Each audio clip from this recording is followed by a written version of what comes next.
First of all, happy independence to all of you. Thank you. So I am here in front of you to elaborate or giving you a speech on the topic of intelligence agencies of India. As you all know, हमारे school में previous 1 week से independence week celebrate किया जा रहा है, जिसमें हमें अलग अलग टॉपिक्स के ऊपर यहाँ पर डिस्कशन हुआ, डिबेट, कॉम्पिटिशन, स्पीच हुई। उसमें से एक बड़ा अच्छा topic that name is intelligence agencies of India, Bharat की खुफिया एजेंसी। ये एक ऐसा टॉपिक है बच्चे जिसकी जानकारी ना तो आप किसी एनसीईआरटी बुक में मिलेगा ज्यादा आपको, चाहे वो 6 to 10 की बात कर लें, 11-12 बुक्स की बात कर लें, चाहे इसको आप किसी कॉम्पिटिटिव एग्जाम्स में, किसी भी कॉम्पिटिटिव में, इवन की सिविल सर्विसेज एक अच्छा एग्जाम माना जाता है, एसएसबी एग्जाम अच्छे माने जाते हैं, उसमें भी इस टॉपिक के ऊपर आपको इतनी ज्यादा इंफॉर्मेशन नहीं मिलेगी। तो ये ऐसा टॉपिक है, बट ये टॉपिक बहुत इंटरेस्टिंग है। I hope so I just take your 4 or 5 minutes, तो ध्यान सुनिएगा, definitely you will get a new things today. Intelligence of India का मतलब है कि भारत में कुछ ऐसी एजेंसीज हैं, आप कह सकते हैं कुछ ऐसी ऑर्गेनाइजेशंस हैं जो इंडिया के लिए काम करते हैं, बट वो कभी भी सामने नहीं आते, हमेशा वो बैक में रहकर काम करते हैं। यू कैन से बैकग्राउंड में रहकर अपनी कंट्री के लिए काम कर रहे हैं।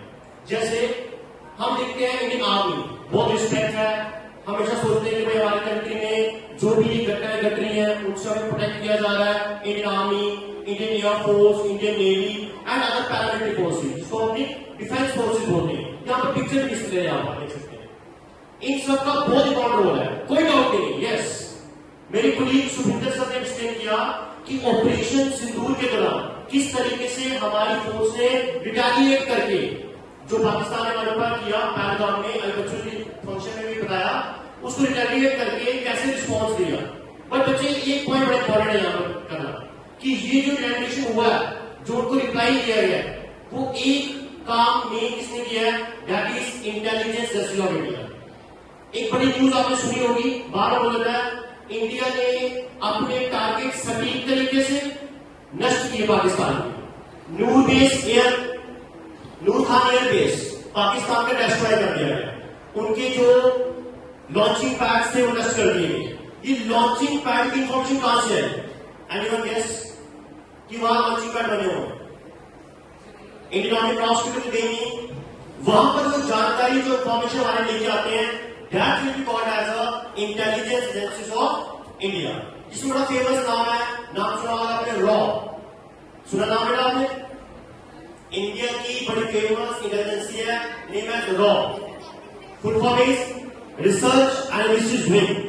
ऐसे ही और भी बहुत सारी ऑर्गेनाइजेशंस हैं जो बिल्कुल कभी सामने नहीं आती, लेकिन फिर भी किसी भी ऑपरेशन में 1947 से लेके जब हमारा देश इंडिपेंडेंट हुआ तब से लेके 2025 तक का जितना भी हम अपने इंडिपेंडेंस डे का 79th ईयर मना रहे हैं, उसके पीछे जितने भी ऑपरेशन हुए, चाहे वो बांग्लादेश वाली वॉर हुई, देन उसके बाद चाइना वॉर, उसके बाद 1999 कारगिल वॉर।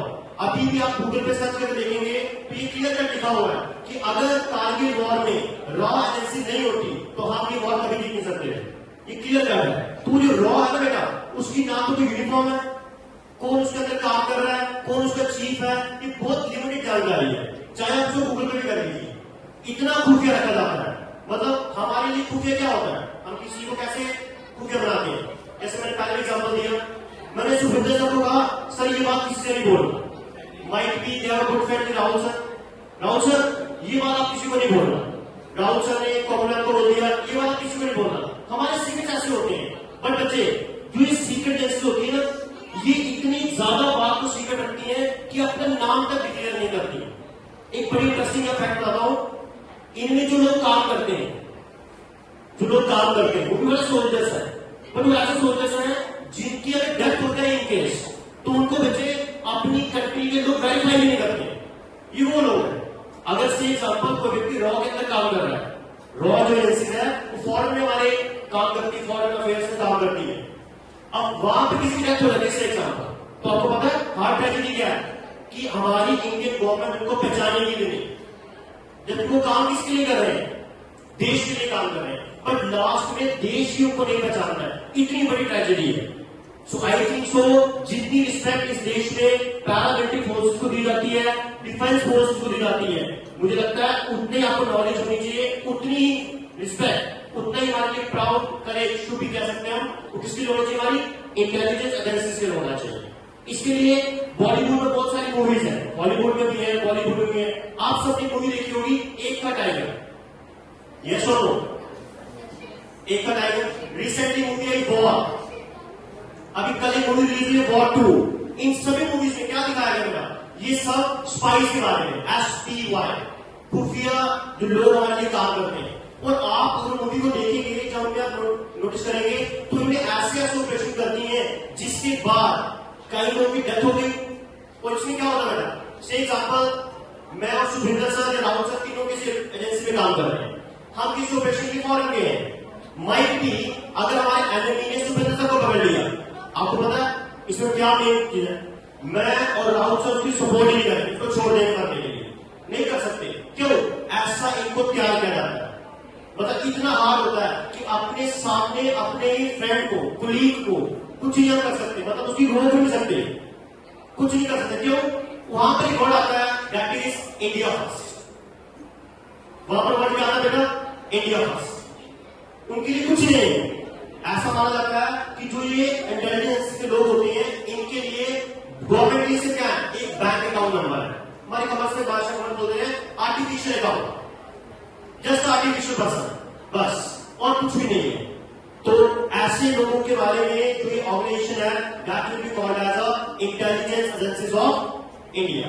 मैं कुछ आपको नाम बताता हूं इसके और, जैसे क्या NTRO, इसका नाम पहले क्यों लिया मेरे बच्चे, अभी जो ऑपरेशन सिंदूर हुआ, इसमें जो कोऑर्डिनेट्स दिए कि कहां पर आपको जाकर टारगेट हिट करना है, वो NTRO किसने दिए, आपके इंटेलिजेंस ने।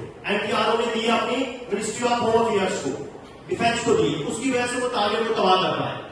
दैट इज रॉ, मैंने ऑलरेडी इसके बारे में एक्सप्लेन किया।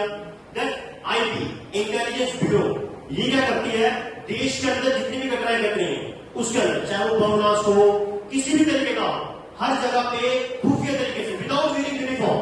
और ये ऐसे लोग हैं बेटा जो कभी भी आपको न्यूज में नहीं मिलेंगे, कभी भी आप इनको प्रेसिडेंट के साथ, प्राइम मिनिस्टर के साथ कभी नहीं देखेंगे आप कि आपको कोई मेडल मिल रहा है, जिनको कोई समाज के लिए कोई लिस्ट आई है, ऐसा कुछ नहीं होता है। नो डाउट मेडल्स मिलते हैं, पर वो भी किसे, बैकग्राउंड, पीछे बैठे, ये कभी भी फ्रंट वॉरियर्स नहीं बनते।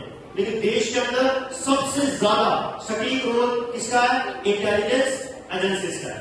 कुछ और है, NIA, जम्मू कश्मीर में आर्टिकल 370 इंपोज करने से पहले जो सारी जानकारी गैदर की गई, वो किसने एजेंसी ने की थी, NIA। और बड़ी इंटरेस्टिंग है, पूरी इंडिया में सिर्फ इसके 7 से 8 ऑफिस हैं, और JNK में इसका एक ऑफिस है NIA का। Full form is national investigating agency of India. Next is NCB, narcotic control bureau. ये एक ऐसी एजेंसी है जो इस टाइम पे हमारे कंट्री के पीक प्रॉब्लम चल रहा है, दैट इज ड्रग्स, उसको कंट्रोल कर रही है, और ये इतना अच्छे से काम करती है। रिसेंटली 2022 में ट्रेजेडी हुई, शाहरुख खान के बेटे आर्यन खान, सुना होगा शायद आपने न्यूज में, उनको अब इतने बड़े हैं, उन्हें ये सिखाया कि हमारे सबसे ऊपर क्या है, हमारा कॉन्स्टिट्यूशन, हमारा देश, ना उनके लिए मेन क्या है, इंडिया फर्स्ट। शाहरुख खान को बहुत लोग इंस्पायर है उनसे, बहुत लोग उनको फेवरेट मानते हैं, लेकिन उन्होंने उसको